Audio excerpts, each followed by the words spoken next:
Ruru ni ruru rwa ng'ombe igana rimwe kuma ikamba-ini ciumagaritio ni mutongoria wa kiama kia Wiper Kalonzo Musyoka na atongoria KIHIRI kuma ikamba-ini magithie gucakaya MUTIGAIRI Raila Odinga mucii gwake mwena wa Opoda Farm Bondo kaunti-ini ya Siaya. Kaburi-ini ga Kango ka Jaramogi haria irathikitwo Kalonzo atongoria thiriti yake kuigirira mahua na gutia njamba ya wiyathi wa keri wa bururi.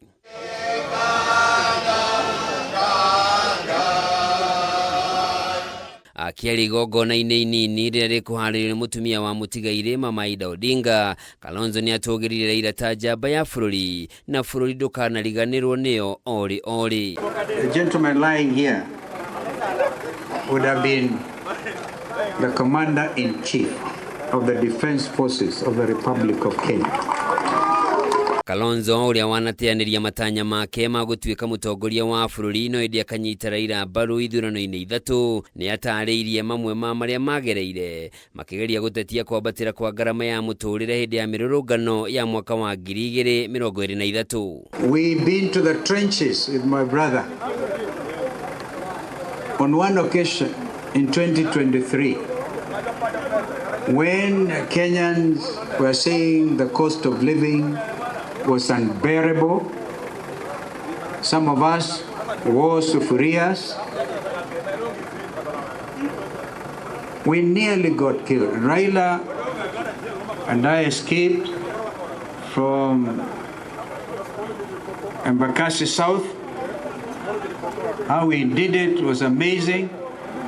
It was like the orders were given that day to kill us, mainly to kill Raila Odinga. Niongereire kuga Raila guthie na mbere guthamaka na kwarahura ngoro cia Kenya ona ari mukuo. We are so honored to have this opportunity and to assure him that the values he lived for will never die with him. Raila Odinga will be more powerful in death, I repeat, than when he was alive.